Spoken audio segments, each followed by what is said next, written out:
നമ്മളിപ്പോൾ ഒരു 100 പേരെ എടുത്തു കഴിഞ്ഞാൽ കുറഞ്ഞതൊരു 40 പേർക്കെങ്കിലും വയറ് സംബന്ധമായിട്ടുള്ള പ്രശ്നങ്ങൾ, അതിനകത്ത് ഏറ്റവും കോമൺ ആയിട്ട് വരുന്നത് കോൺസ്റ്റിപ്പേഷൻ ആണ്. മോഷൻ ടൈമിൽ വേദന ബുദ്ധിമുട്ടുകളൊക്കെ തുടങ്ങുന്നതാണ്. ചിലർക്കത് പൈൽസിൻ്റെ പ്രശ്നങ്ങൾ ഉണ്ടാകും, ബ്ലീഡിങ്ങിൻ്റെ പ്രശ്നം ഉണ്ടാകും.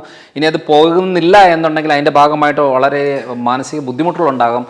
അതാ നമുക്കത് ഫുള്ളായിട്ട് ക്ലിയർ ആക്കിയില്ലെങ്കിൽ നമുക്ക് ആ ഒരു ദിവസം അല്ലെങ്കിൽ നമ്മുടെ ലൈഫ് പോലും എൻജോയ് ചെയ്യാൻ പറ്റത്തില്ല. ഇതൊരു ഭയങ്കര ബുദ്ധിമുട്ടുണ്ടാക്കുന്ന ഒരു കാര്യമാണ്. ത്രിഫല ഒക്കെ കഴിക്കുന്ന സമയത്ത് ഈ താനിക്ക, കടുക്ക, നെല്ലിക്ക എന്നൊക്കെ പറയുന്ന കോമ്പിനേഷനിൽ അത് ഏറ്റവും കൂടുതൽ ഹെൽപ്പ് ചെയ്യുന്നതെന്ന് വെച്ചാൽ ഈ പറയുന്ന മീത്തേൻ ഗ്യാസിനെ കുറയ്ക്കാനായിട്ട് സഹായിക്കും. നമ്മുടെ ബൈൽ റിലീസ് ചെയ്യാനും കുടലിലെ ഇൻഫ്ലമേഷൻ, നീർക്കെട്ട് പ്രശ്നങ്ങൾ, ഡാമേജുകൾ കുറയ്ക്കാൻ ഈ ബ്യൂട്രിക് ആസിഡൊക്കെ നന്നായിട്ട് റിലീസായി വരാനായിട്ട് ഓൾമോസ്റ്റ് ഒരു റിപ്പയറിങ് കാര്യങ്ങൾക്ക് വേണ്ടിയിട്ടുള്ള ഏറ്റവും നല്ല കാര്യമാണ് ഈ പറയുന്ന ഗീ എന്ന് പറയുന്നത്, നെയ്യ്. ഹെൽത്തി ഫാറ്റിനെ ഉൾപ്പെടുത്തിക്കൊണ്ടുള്ള ഡയറ്റ് നമുക്ക് കോൺസ്റ്റിപ്പേഷനെ പ്രിവെൻറ്റ് ചെയ്യാനായിട്ട് സാധിക്കും. നമുക്ക് ലോങ് ലാസ്റ്റിംഗ് ആയിട്ടുള്ള നല്ല ബെനിഫിറ്റ് നമുക്ക് കിട്ടുക.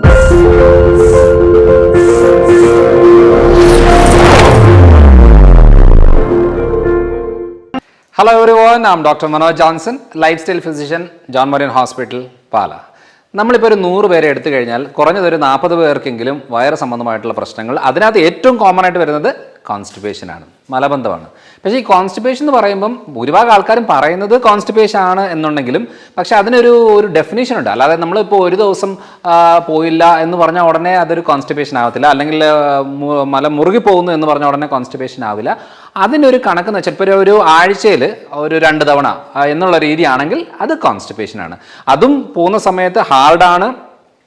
അതേപോലെ തന്നെ എന്താ പറയുക, മോഷൻ ടൈമിൽ വേദന ബുദ്ധിമുട്ടുകളൊക്കെ തുടങ്ങുന്നതാണ്. ചിലർക്കത് പൈൽസിൻ്റെ പ്രശ്നങ്ങളുണ്ടാകും, ബ്ലീഡിങ്ങിൻ്റെ പ്രശ്നം ഉണ്ടാകും. ഇനി അത് പോകുന്നില്ല എന്നുണ്ടെങ്കിൽ അതിൻ്റെ ഭാഗമായിട്ട് വളരെ മാനസിക ബുദ്ധിമുട്ടുകളുണ്ടാകും.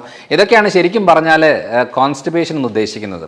അപ്പം അതിൻ്റെ ഡെഫിനേഷൻ നമുക്ക് അറിയാം, കാരണം അത് ആ ഒരു രീതി പറഞ്ഞിട്ട് കാര്യമാണ്. അതായത് എല്ലാ ദിവസവും നമ്മൾ ഈ ദിവസം പോയില്ല നെക്സ്റ്റ് ഡേ പോകുന്നു എന്ന് പറഞ്ഞാൽ ഉടനെ അത് കോൺസ്റ്റിപ്പേഷൻ ആവില്ല.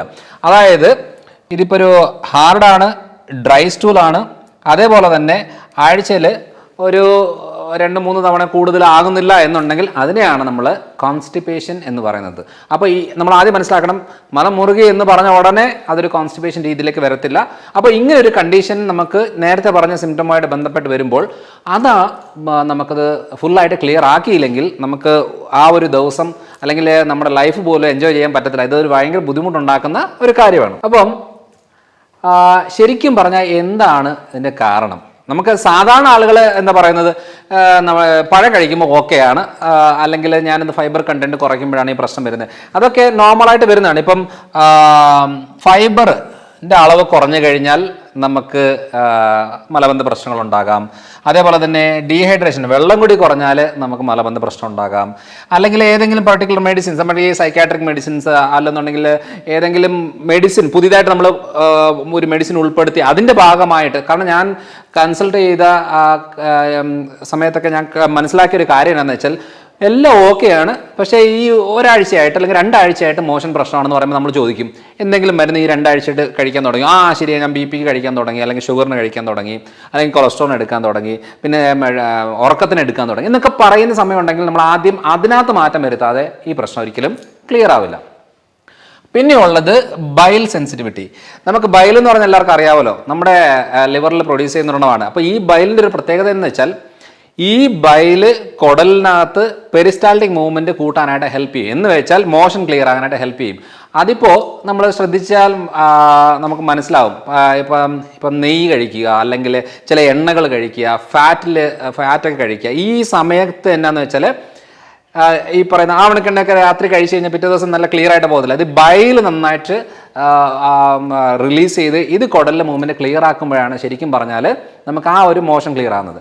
ഇനി നമ്മുടെ മെയിൻ ഏരിയ എന്ന് പറയുന്നത് ഗട്ട് ഡിസ്ബയോസിസ് എന്ന് വെച്ചാൽ മരുന്നുമല്ല, കാരണം നന്നായിട്ട് വെള്ളം കുടിക്കുന്നുണ്ട്, നമ്മൾ കഴിക്കുന്ന ഭക്ഷണങ്ങളൊക്കെ ഓക്കെയാണ്, അതേപോലെ തന്നെ നല്ല രീതിയിൽ ഫൈബർ കാര്യങ്ങളെല്ലാം കഴിക്കുന്നുണ്ട്, എന്നിട്ടും ക്ലിയർ ആകുന്നില്ല എന്ന് പറയുന്നൊരു കണ്ടീഷനുണ്ട്.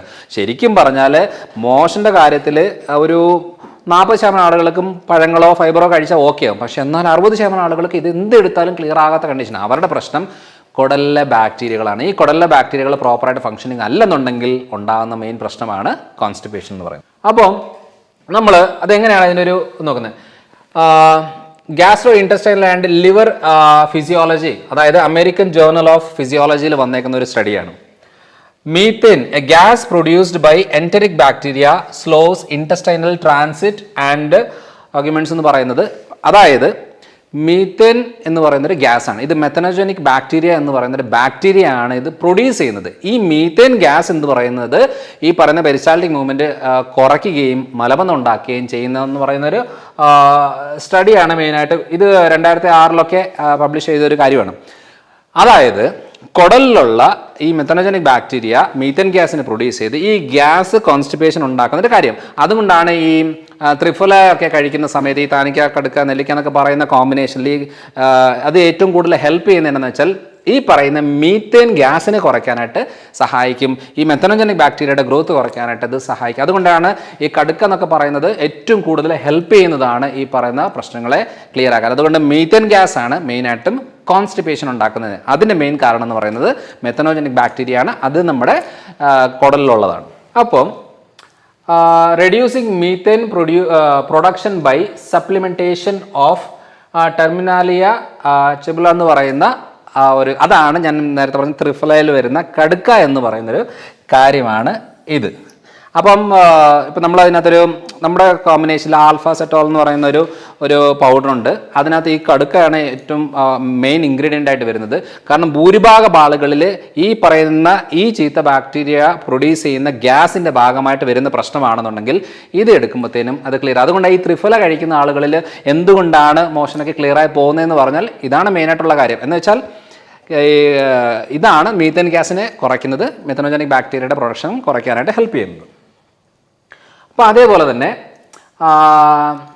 ഈ ഏറ്റവും നല്ല ഓപ്ഷൻ എന്ന് പറയുന്നത് നമ്മുടെ ഈ ബൈൽ നാച്ചുറലായിട്ട് റിലീസ് ചെയ്യുന്നതാണെങ്കിൽ ഏറ്റവും നല്ലത്. അതായത് നമ്മുടെ ബൈൽ റിലീസ് ചെയ്യാനും കുടലിലെ ഇൻഫ്ലമേഷൻ, നീർക്കെട്ട് പ്രശ്നങ്ങൾ, ഡാമേജുകൾ കുറയ്ക്കാൻ ഈ ബ്യൂട്രിക് ആസിഡൊക്കെ നന്നായിട്ട് റിലീസായി വരാനായിട്ട് ഓൾമോസ്റ്റ് ഒരു റിപ്പയറിങ് കാര്യങ്ങൾക്ക് വേണ്ടിയിട്ടുള്ള ഏറ്റവും നല്ല കാര്യമാണ് ഈ പറയുന്ന ഗീ എന്ന് പറയുന്നത്, നെയ്യ്. അപ്പം നമ്മളിപ്പോൾ നെയ്യ് ചെറിയ ചൂടുവെള്ളത്തിൽ കലക്കി കുടിച്ചാലൊക്കെ ഏറ്റവും നല്ലതാണ്.